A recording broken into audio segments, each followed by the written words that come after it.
Hi குட்டீஸ், welcome back to the channel. நம்ம இன்னைக்கு என்ன கதை பத்தி பார்க்க போறோம்னா, ஒரு ஜங்கிள்ல நடந்த அனிமல்ஸோட ரேஸ பத்தின கதை தான். எல்மோராங்கிறது ஒரு அழகான ராஜ்யம். அந்த ராஜ்யத்துல நிறைய விலங்குகள் வாழ்ந்துட்டு வந்துச்சு. வருஷா வருஷம் அந்த ராஜ்யத்துல ஓட்டப்பந்தயம் நடக்கிறது வழக்கம். ஓட்டப்பந்தய அறிவிப்பும் வந்துச்சு. எல்லா மக்களும் ஆச்சரியமா கேட்டாங்க. அறிவிப்பு முடிஞ்சப்புறம் எல்லா மக்களும் தங்களுக்குள்ள பேசிக்கிட்டாங்க. நீ கொடுக்கறியா, நான் கொடுக்கறேனா அப்படின்னு. பேர் கொடுக்க வேண்டிய நாளும் வந்துச்சு. பேர் பதிவும் முடிஞ்சிடுச்சு. அடுத்த நாள்ல இருந்து காடுல உள்ள அனிமல்கள் எல்லாருமே ஓட்டப்பந்தயத்துக்கு ஒரே பிராக்டிஸ் தான். ஓடுறது என்ன, தாவுறது என்ன, கடக்கிறது என்ன. ஓட்டப்பந்தய நாளும் வந்துச்சு. மக்கள் எல்லாம் அவளோட எதிர்பார்த்துட்டு இருந்தாங்க, யாரெல்லாம் ஓட போறாங்கன்னு.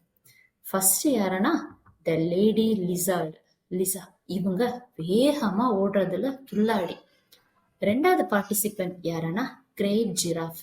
இவங்க நீளம் தாண்டறதுல ரொம்ப ஃபாஸ்ட். அதுவும் அவங்க ஒரு கால் வச்சாலே பாதி தூரம் கடந்துருவாங்க. மூணாவது யாருன்னா நம்ம ஹிப்போ. இவர் நீச்சல் அடிக்கிறதுல, சகதியில உருளதுல ஃபர்ஸ்ட் ஆளு. நாலாவது யாருன்னா நம்ம சீப்ரா. இவரு வேகத்துல இவரை மிஞ்சவே முடியாது. அஞ்சாவது யாருன்னா நம்ம பியர். இவர் உருண்டு உருண்டே ஓடிடுவாரு. ஆறாவது யாருன்னா நம்ம யானை. இவர் உடம்ப குறைக்கிறதுக்காகவே ஓடுறாரு இந்த ஓட்டப்பந்தயத்துல. ஏழாவது யாருன்னா நம்மளுடைய முள்ளம்பன்னி. இவர் முள்ள பார்த்து யாருமே இவருக்கு பக்கத்துல கூட ஓட போக மாட்டாங்க. ரேஸும் ஸ்டார்ட் ஆயிடுச்சு. எல்லாரும் ஓட தொடங்கிட்டாங்க. முதல்ல அவங்க எதை கடக்கணும்னா இந்த சகதியை கடக்கணும். முதல்ல நம்ம யானை போவாங்க. யானை போய் பொத்துன்னு விழுந்துருவாங்க. அதோட அவுட்டு. ரெண்டாவது சீப்ரா. தாண்டுவாங்களே, முடியாம தடுக்கி விழுந்துருவாங்க. அடுத்தது பியர். சொல்லவா வேணும், சும்மாவே விழுந்துட்டார் அவரு. நாலாவது லிசா தாண்டுவாங்களே, கம்பியில மாட்டி அப்படி தொழில சகதியில மாட்டிருவாங்க.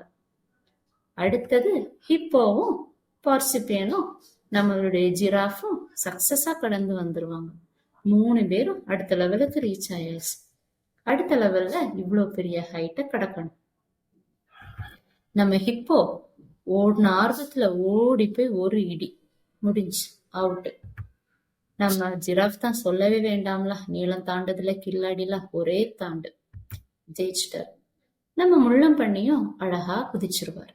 அப்படி அவரும் ஜெயிச்சிருவாரு. மூணாவது இருக்குதே, இதுதான் பெருசு. த ரோலிங் வுட். இது சுத்திக்கிட்டே இருக்கும். நம்ம இதுக்கு மேல நடந்து வந்துடும். ஃபர்ஸ்ட் ஜிராஃப் போவாங்க. ஜிராஃப் அதோட அவ்வளவுதான், காலு 4 சுருண்டு பொத்தனை கீழே விழுந்துருவாங்க.